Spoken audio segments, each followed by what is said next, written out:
Bonjour à tous, j'espère que vous allez bien. Je vous retrouve aujourd'hui pour une vidéo vraiment différente de celle dont vous avez l'habitude. Tout ce qui est en lien avec la beauté, le soin ou la mode. Aujourd'hui je vais parler droit d'auteur, propriété intellectuelle, plagiat, etc. Par rapport à une affaire que j'ai en cours contre Le Bonbon. Le Bonbon, c'est un magazine, c'est aussi un site internet avec tous les réseaux sociaux, etc.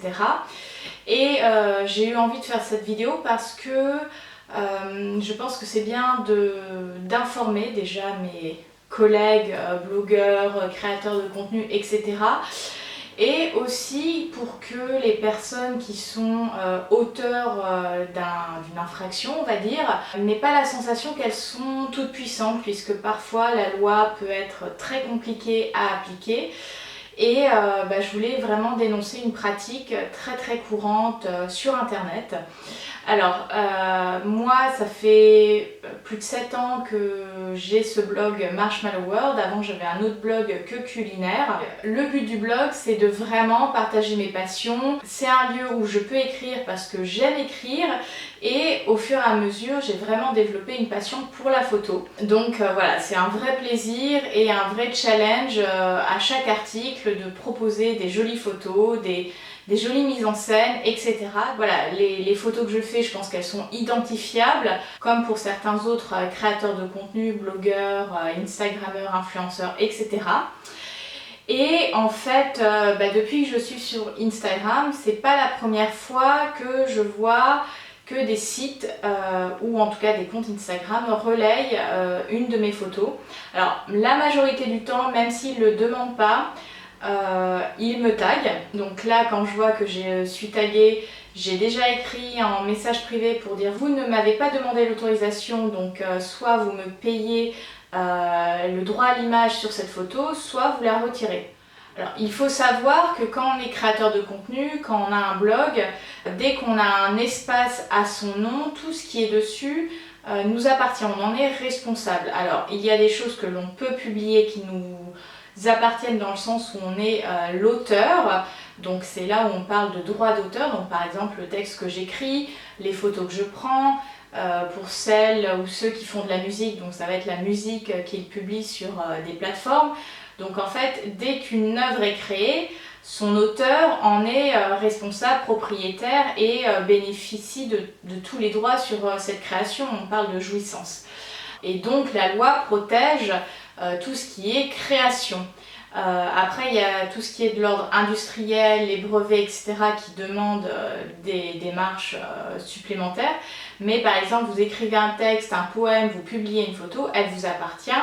Si quelqu'un d'autre veut l'utiliser, il a obligation de vous demander l'autorisation. Si vous dites oui, est-ce qu'il y a une transaction économique, monétaire pour qu'il utilise cette image ? Et dans tous les cas, s'il y a une transaction, il y a une transaction facturée, etc.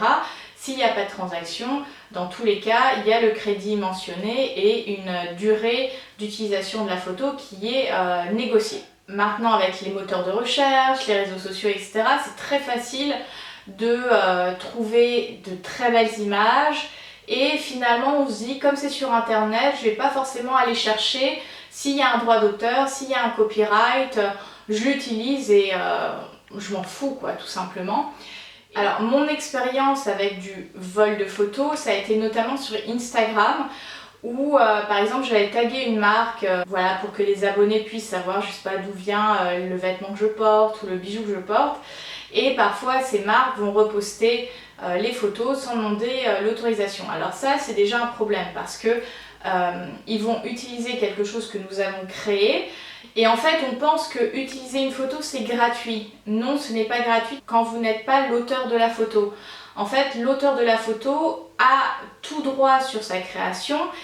Je donne l'exemple de la photo, puisque là, c'est une histoire en lien avec de la photo, mais l'auteur de la photo a vraiment tous les droits sur la photo, même s'il cède les droits de la photo, à moins qu'il y ait un contrat avec une marque, etc., bien spécifique. Il reste propriétaire de sa photo et par exemple s'il est d'accord que tel site ou telle plateforme partage sa photo pour un montant X ou Y, il est aussi en droit de décider, vous avez le droit d'utiliser cette photo pendant un mois, 6 mois, un an, etc. Et à l'issue de cette décision, de ce temps, la photo devra être retirée. Bref, le problème avec Instagram, c'est que souvent on a des comptes, que ce soit des comptes de marque ou des comptes inspirationnels. Je sais pas, récemment j'ai eu un MP d'un compte anglo-saxon body positive qui me demandait s'il pouvait utiliser mes photos pour partager. Je n'ai pas répondu parce que j'ai aucun intérêt à être partagée sur cette plateforme qui a moins d'abonnés que moi. Donc voilà, je ne donnerai pas suite à cette demande.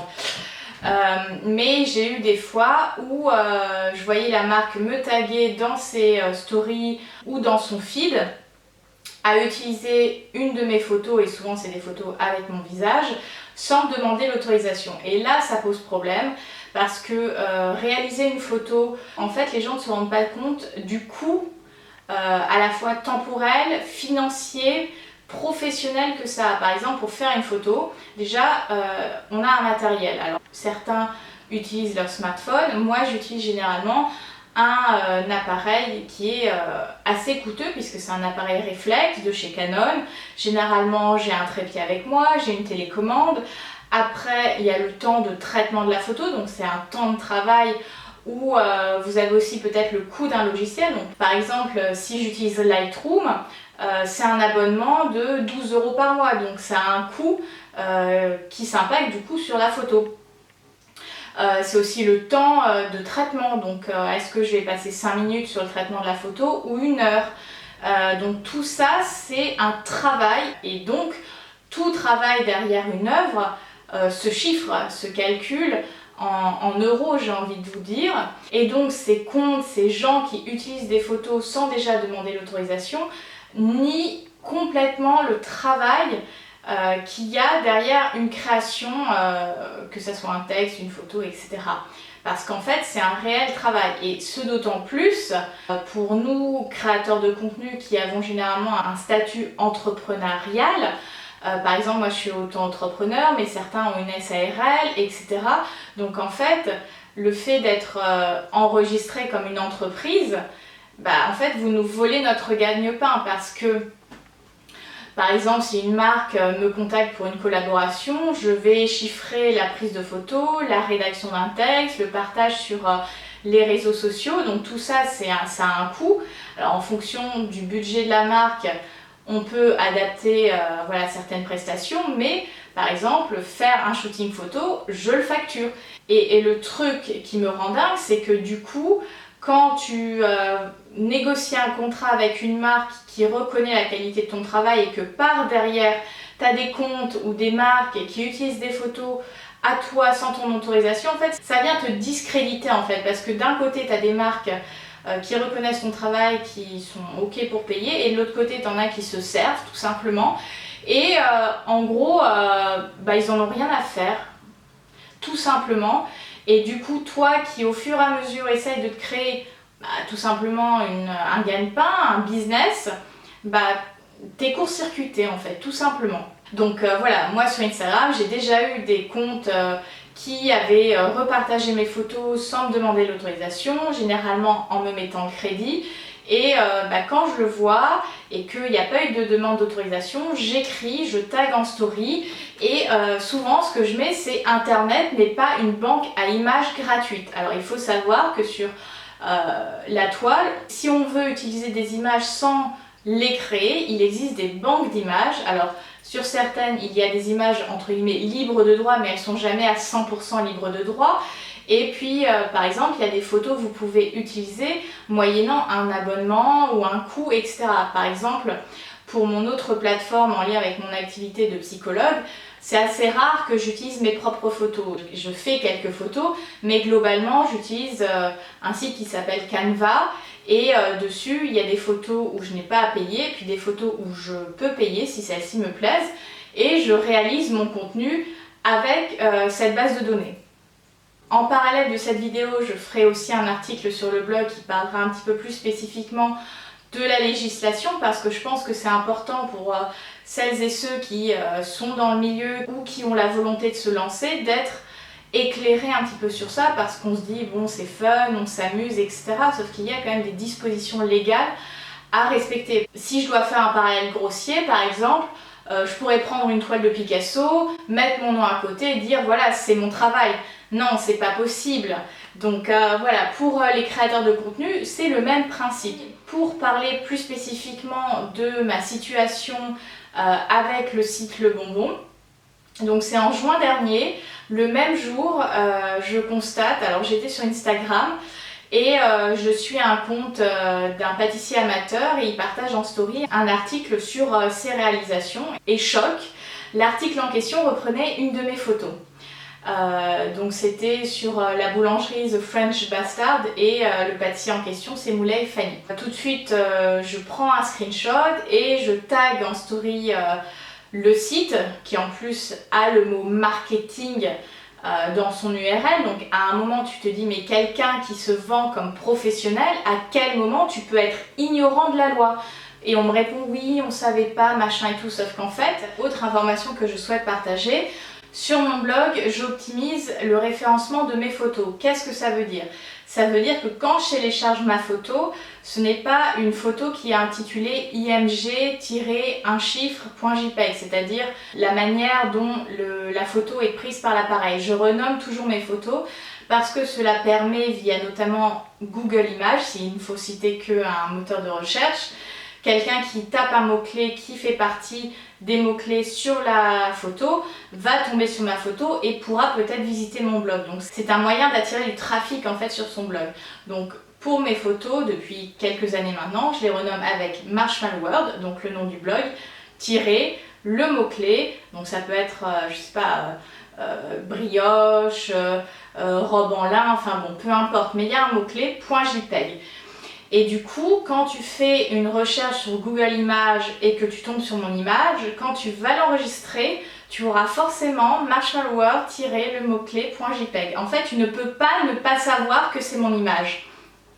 Avec ce site, donc ils m'ont répondu, ils ont sorti la carte de l'ignorance, ce que je trouve inadmissible parce que quand tu te lances sur du marketing, sur de la communication, c'est une obligation de savoir le b.a.-ba de la législation, de ce que tu as le droit ou pas le droit de faire. Et plaider l'ignorance, je trouve que c'est trop facile en fait.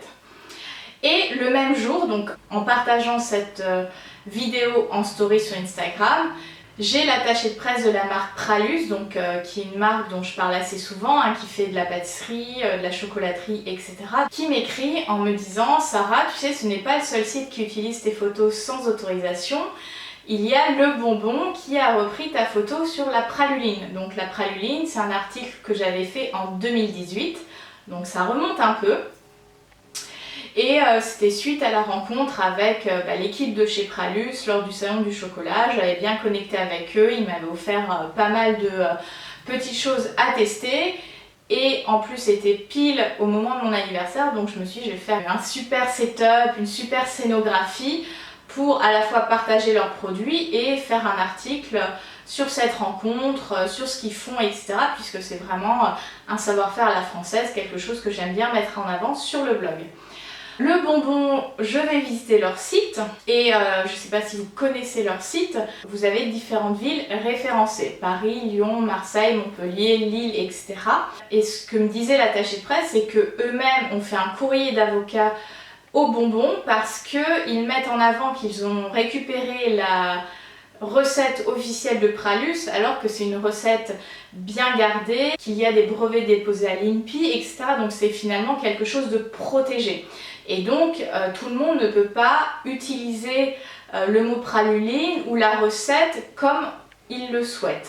Et donc j'échange avec cette attachée de presse, elle me dit tu devrais voilà, faire quelque chose, etc. Alors déjà j'avais fait une capture d'écran et j'avais partagé en story avec un texte assez énervé, je dois l'avouer, parce que Le Bonbon c'est un site quand même énorme. Ne venez pas mettre en avant la carte de l'ignorance parce que là c'est de la mauvaise foi à 10 000%. Donc je partage ça en story, contrairement à l'autre petit site, ils ne répondent pas à ce message Instagram, enfin en tout cas à ce tag, voyant l'ampleur, parce qu'en fait ils ne l'ont pas juste partagé sur une page de leur site, ça a été partagé sur, je crois, 7 pages de leur site, donc à la fois Lyon, Paris, enfin plusieurs villes, en tout cas sur les 10, il y en a 7 qui ont repris ma photo, et seul l'article maire de Lyon mentionne en tout petit Marshmallow World sans lien. Vous allez me dire, c'est quoi le problème? Ça te fait de la pub? Et en fait non, ça ne me fait pas de la pub, parce que déjà de 1, ils m'ont pas mis un lien vers mon site, et ce qu'on appelle le jus sur internet, donc par exemple, moi il y a des marques qui vont me demander un lien dofollow. Et ça c'est quelque chose que je facture, donc c'est en fait les marques qui reconnaissent que tu as tant de milliers de visites par mois et qui veulent profiter de ce trafic-là pour amener des visiteurs sur leur site, et donc là tu acceptes moyennant finance que ton trafic, tu l'orientes vers ce lien-là. Et donc là, pas de lien, pas de demande d'autorisation d'utilisation de la photo, et en plus de cet article maire, les autres articles sur les autres villes ne mentionnent pas le nom du blog, n'a pas de lien, etc. Le pompon, c'est le partage sur Facebook avec ma photo et le partage évidemment sur Instagram avec ma magnifique photo. Donc quand tu vois le nombre d'abonnés qu'a le bonbon, que ça soit sur Facebook ou Instagram, tu pètes un câble en fait, tout simplement parce que c'est inadmissible d'utiliser le travail de quelqu'un d'autre pour faire du buzz. Finalement leur article, quand vous regardez, c'est un titre putaclic en fait, c'est genre on a la recette de la praluline, on vous colle une belle photo avec des petites loupiottes, une belle scénographie, et nous ça nous fait du trafic, et le reste on s'en fout en fait, ça nous fait de la thune, ça nous fait avoir sans doute des contrats avec des publicitaires, des marques, etc. pour que finalement ils soient featurés sur notre site. Mais pour les créateurs de contenu comme moi ou comme pour cette entreprise familiale, ça représente un préjudice en fait, parce que vous utilisez notre travail, parce que le bonbon finalement, pour ne citer que eux dans cette vidéo, utilise le travail des autres et en tire complètement, totalement bénéfice. Ils n'ont fait que mettre publié parce qu'il n'y a pas d'effort d'écriture, il n'y a pas eu d'effort de shooting, il n'y a eu rien. Donc en fait, c'est un article qui génère énormément de trafic pour un coût, un investissement mais quasi nul en fait. Donc ça c'est dégueulasse tout simplement, et en plus c'est illégal. Pour vous donner un petit peu la suite des événements, quand j'ai fait les captures donc, de toutes les pages, je suis allée vérifier le trafic organique que génère le bonbon pour voir un petit peu jusqu'à quel point cette utilisation de photos était préjudiciable pour moi. Et de manière organique, le bonbon, donc de visite juste par des mots-clés, hein, pas des liens, des sponsors, etc. Ils sont à plus de 500 000 visites par mois. Et de manière régulière, ils sont à 4 millions de visites par mois. Donc c'est différents types de trafic. Mais de manière organique, c'est 500 000 visites par mois. Sachant que moi, j'approche les 10 000. Donc tu vois le gap.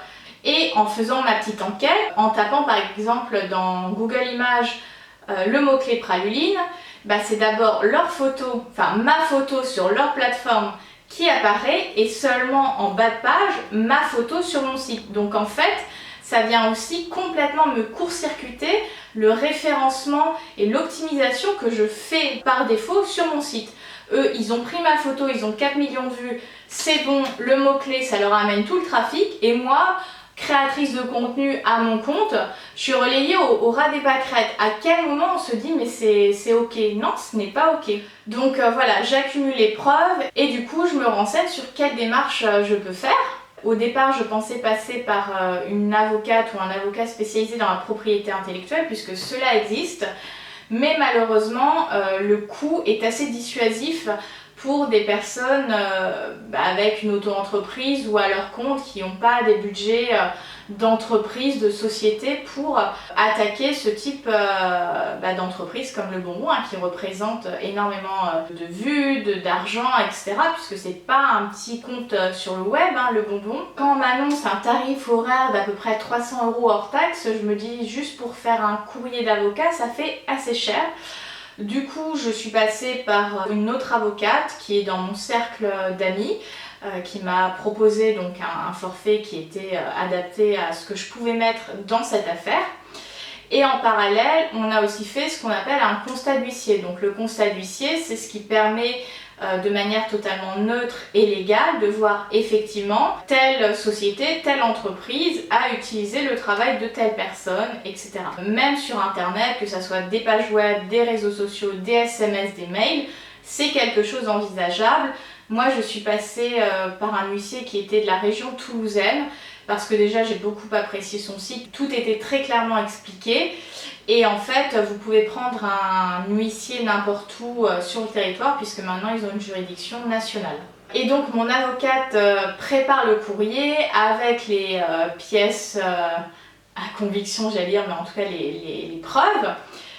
Donc le courrier part un vendredi et le lundi, donc ils l'ont reçu et quasi immédiatement ils ont retiré mes photos et elles l'ont remplacée avec une autre photo qui, je ne sais pas, appartient peut-être à quelqu'un d'autre. Bref, c'est plus mon affaire.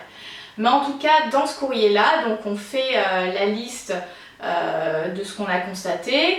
On met en avant le côté illégal de ce qu'ils ont fait en fait, parce qu'il y a des lois qui protègent les droits d'auteur, la propriété intellectuelle, etc. Et en dernier, mon avocate chiffre donc le préjudice, parce que effectivement, il y a un préjudice à la fois moral, économique, puisque comme je vous le disais tout à l'heure, je vends mes services, mes compétences à des marques. Certaines pourront se dire alors, pourquoi payer alors qu'on peut juste se servir sur son site avec des photos qu'elle publie par elle-même. On en vient à chiffrer une somme de dommages et intérêts dans le cas où ils retirent les photos ou dans le cas où ils veulent conserver la photo et du coup je leur vends pour une durée, voilà, ça c'est à négocier.